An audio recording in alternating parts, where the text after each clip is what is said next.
The film Exorcist 2, The Heretic, starts off with a black background with reddish font, and it's a variant of Warner Brothers logo. Instead of the WB, it was like that and had vertical lines and that. But it carries on with the creepy reddish font in the opening credits, and that's like they always do to sell the audience, is that they're about to watch a horror film. That was the common trend in the late 70s, early 80s, where they had that kind of tradition and that. But it also starts with a tribal African chanting and that, because the nature of the film, the kid gets possessed by Pazuzu.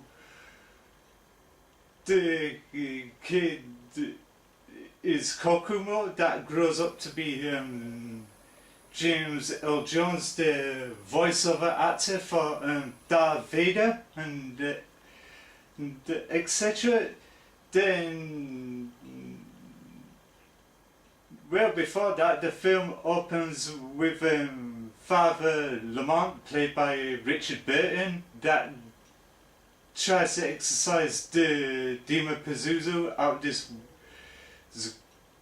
young woman in this shanty town church in South America, which goes badly wrong. She sets herself on fire. Then in the most oddest transitioning, then it goes to a rehearsal for a tap dancing show with Linda Blair, who returns as Regan McNeil, the possessed girl from their first film. She forgets to remember her dancing steps. By the way she's going to perfect it is by getting this saxophonist on the chair, constantly go do do do do do, tap tap do do do do, tap tap do do do do do, tap tap do do do do, tap tap.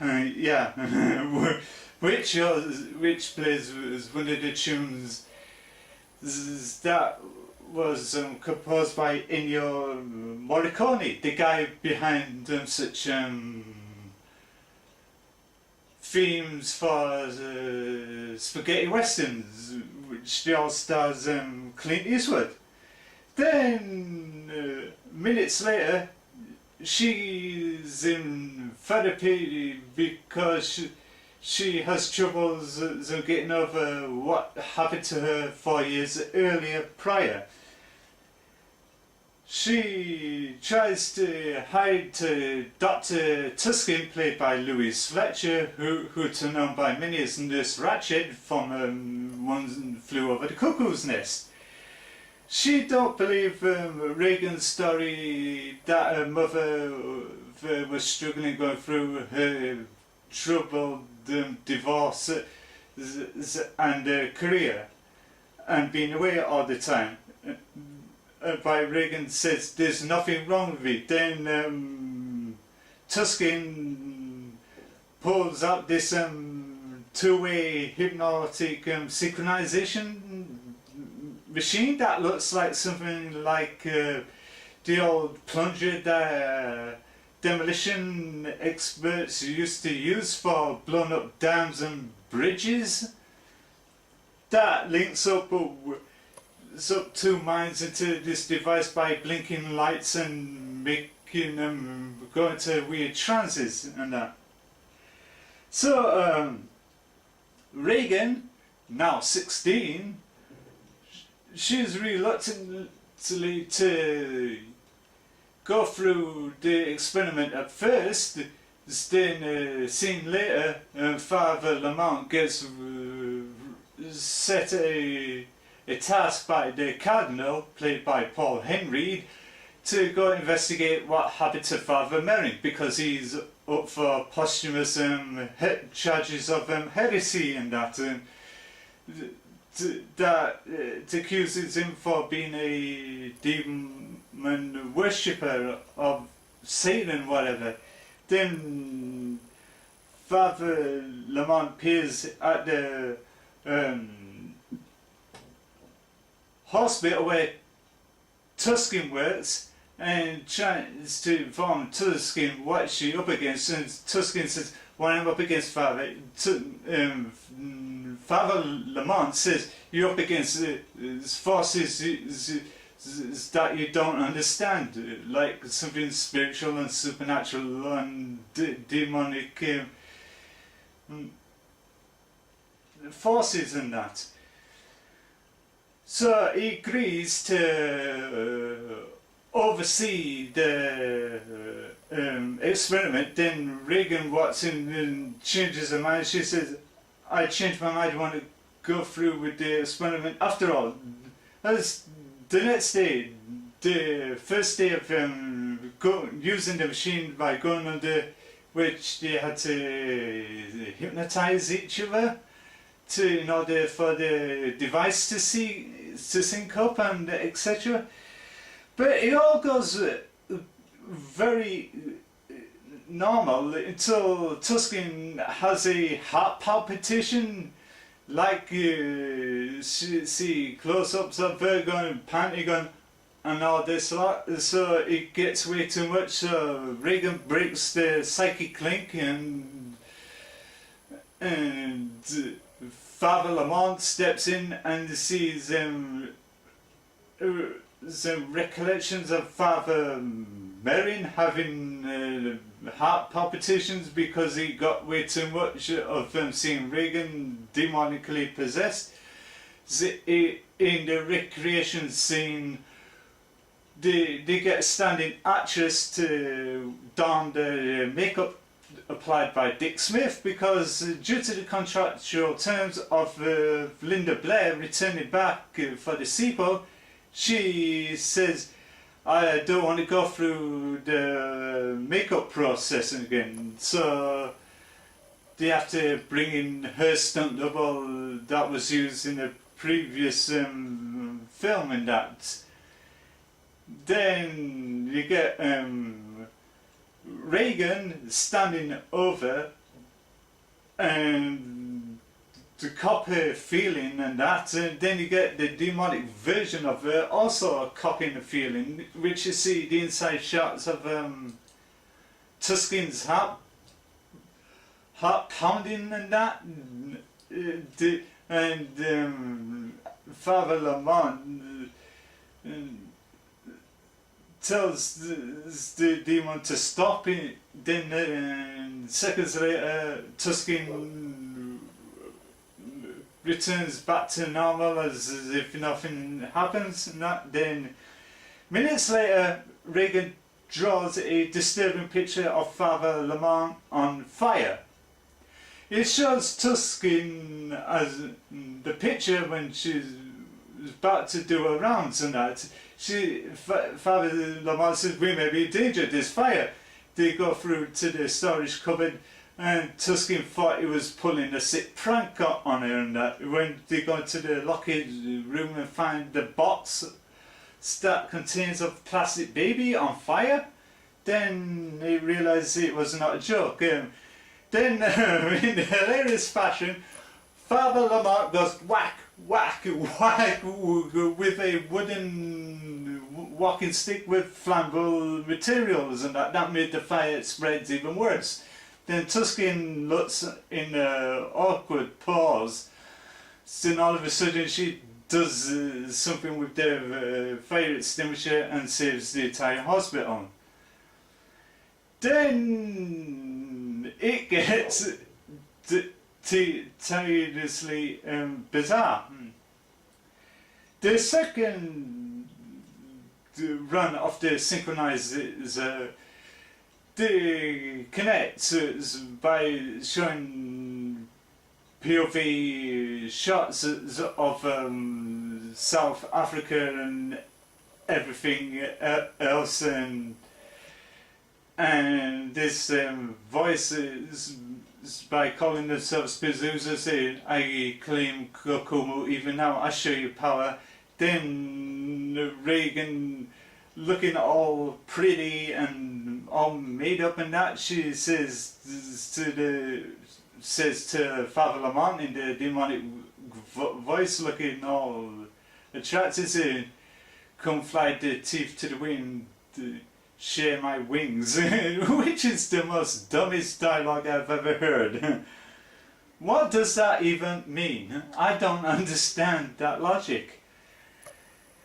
Then, seconds later, she connects with this girl, Sandra, played by the late Dana Plato, try to get her to speak, because Sandra was a shy and reserved girl. They tried absolutely everything to try to get her to speak, which didn't fail.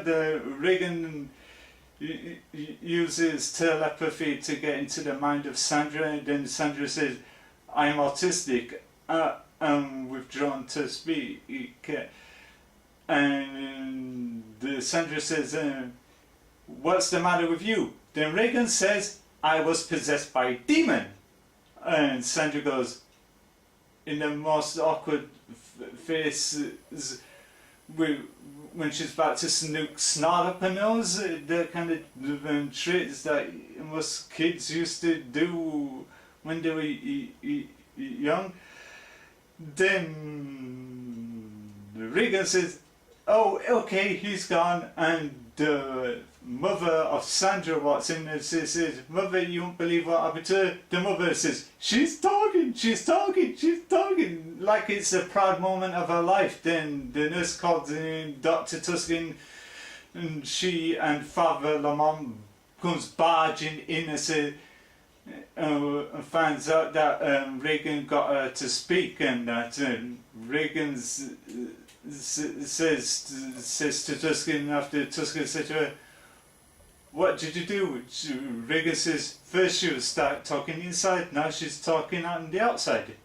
Gee, can I help any of the kids with this? So Tuskin advised her not to do things like that. It's very dangerous to get inside people's heads. Do it again, and Reagan says, until what? Until you order. Then Sharon, once again played by Kitty Wing, who steps in as the paternal mother of Reagan, due to the fact Reagan's mother out on location. It was slightly teased, but due to the fact the problem with Ellen Burstyn refused to come back for the second time, so they had to write a character out as she's out filming her latest projects and that. Then the most bizarre scene now, Pazuzu says, come on Reagan, we're going flying. Then all of a sudden she walks out in a gown looking like all goddess, like she's about to do a rock video.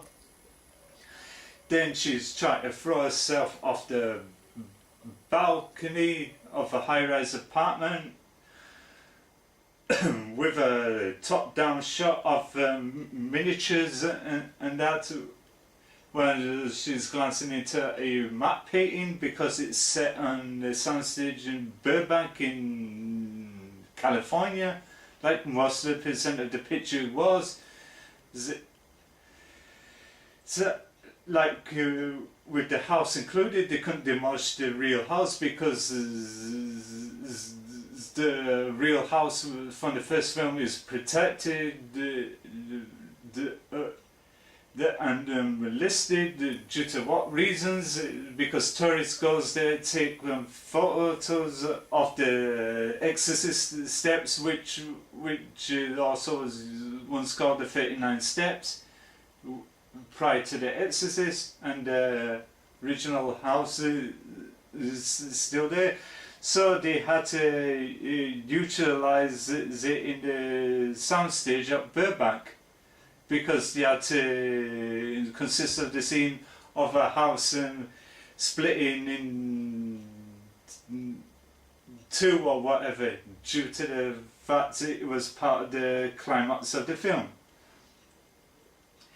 However, the one scene, Reagan didn't show up for her treatment, and Tuskin finds out why she didn't show up. It was all down to the fact. It was all down to the fact that Tuskin didn't let her use the synchronizer. Then, seconds later, then Reagan steals from the hospital anyway to continue her psychic link with Father Lamont. And in the early scene, Tuskin tells Father Lamont to stay away from Reagan, but of course 5 minutes later both of them rendezvous in the Natural History Museum to talk about her profound skills as ESP, and Father Lamont goes by this weird code called the World Mind and etc. This show you graphic imageries and exhibition pieces of a big tiger with guys ascending up to this monastery at the top of a cliff or whatever. Then that sets up the scene for Father Lamont to prepare himself to go to Africa to continue his investigation. But the Cardinal says you're getting way over your head over this, so he had no choice but to relieve Lamont of his duty. Then Lamont still pursue his investigation of the book to Africa. Then he eventually comes across Kukumo as an old man in a strange locust costume.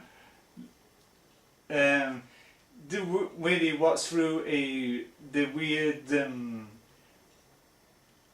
archways that looks like arrows or whatever. Then Kukumo says to Father Lamont, step on his bed of nails. Father Lamont tries, he fails, then he falls flat on his face, and then he wakes up in this research facility where they observe the behaviour of insects due to various weather patterns. If it's calm, the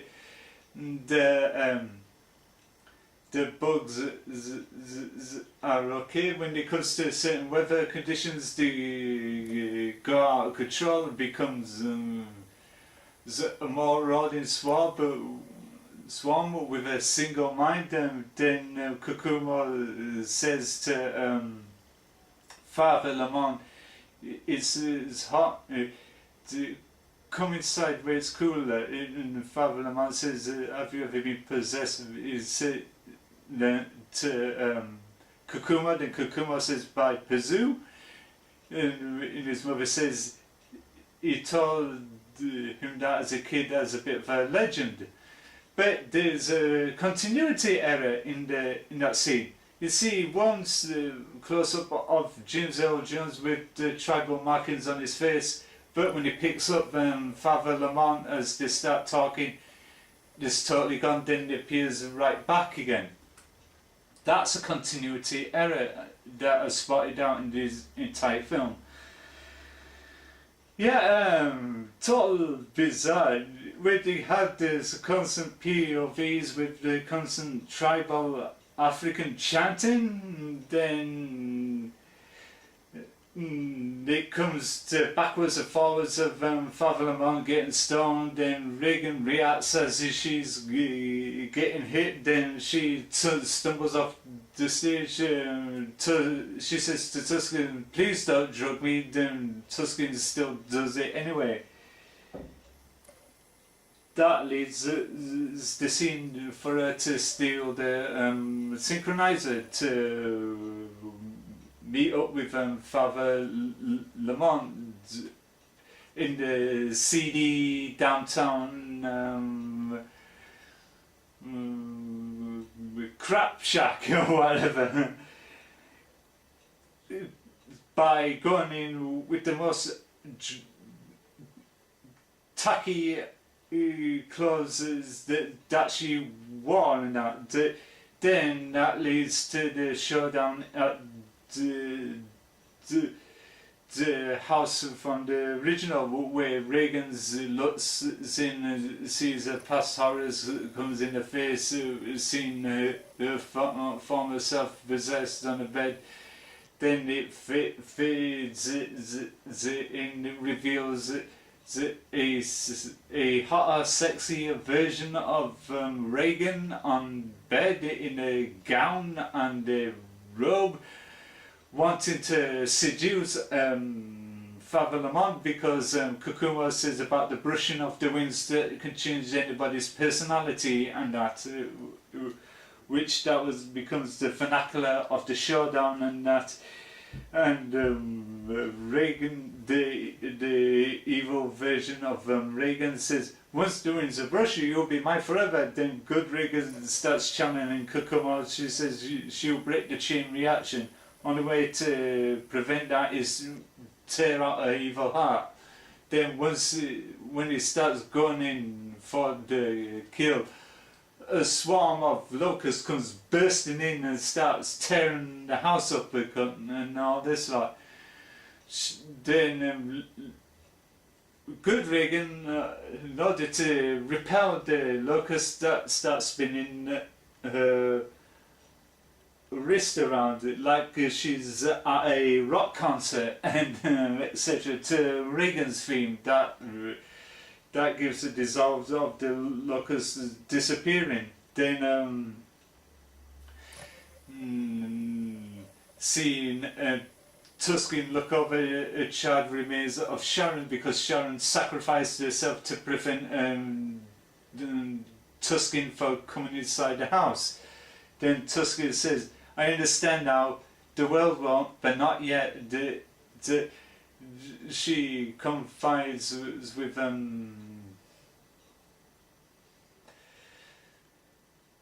Father Lamont, and she says to him, take care of her, and that. There was a couple of scenes in the film where Richard Burton breaks the fourth wall. He says, one minute it was horrible, utterly horrible and fascinating. Then the second scene, he said, the enemy of the human race is now being subdued, and etc. But the film had to be shut down after its first run because of the feedback that caused Borman to go back and re-edit the film because it was way too long, and re-release it, and the fans of the original still hated it, but it still has a resurgence of fans and etc. The visuals was quite unique. The works of Chuck Gaspard, the creative mind behind such dazzling effects in Ghostbusters and etc. Yeah, to say that you only see Max von Sydow sans the old man makeup, because he had to appear his younger self. It turns out behind the scenes that Max von Sydow, when he did the original, he was in his 30s. So in order to go from script to screen, they had to make him look older due to the coordinates of the original story. And yeah, Reagan's theme was okay. They could have dumbed it down on the African chanting and etc. Yeah, that's fine. And etc. Was this a perfect sequel?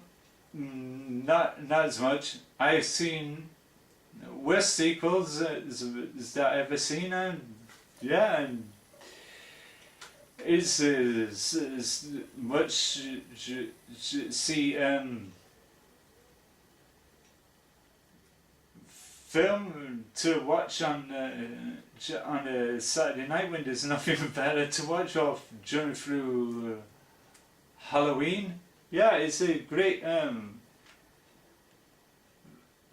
film, and that, but the script could have worked a lot better. According to Linda Blair, she says they had a better script due to the budget restraints of the guy.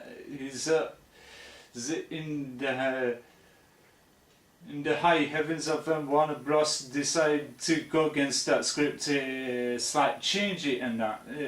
So that angered William Peter Blatty, the guy who wrote the original story behind The Exorcist. He didn't have no prominent role in it, and neither did William Friedkin. To say that Friedkin did see a special screening of it, and they didn't say very much about the film. However, there was also complications behind the scenes of Richard Burton was reportedly to turn up on the scene drunk because somebody must have smelled alcohol come from a mile away, and all of a sudden there was Richard Burton plastered, and that you could tell in his eyes and that by looking at still images and that. And at the time there was other controversy surrounding Linda Blair's arrest, is that she got wrapped up in a drug related incident that she got accused for being a drug muser and that. And she did ultimately face death threats and that, and etc. But there was only one shot I liked in the entire film. Was her standing there in a pretty white dress with a 360 camera angle turn of her standing there looking into the distance as she's in a beautiful country setting and that. Oh, she's a model back to film a shampoo commercial at the time. That's what they always went for, that kind of angle of beautiful young women in pretty white dresses and that with golden flaxen hair and that. Yeah, it was a beautiful shot with Linda Blair when she looks like that, all pretty. That's the set of the scene of her feeling concerned of Father Lamont in Africa. But which that was a beautiful shot in the entire film. But they could have come up with a more grounded story than having to focus on the locust side of it. Yeah, we get it. Locusts are insects. They're like everything else. It's due for certain conditions. They come with one condition and vicious in the next condition.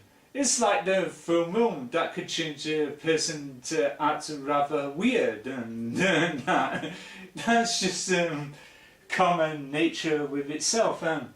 Yeah, would I watch it doesn't time? Probably so.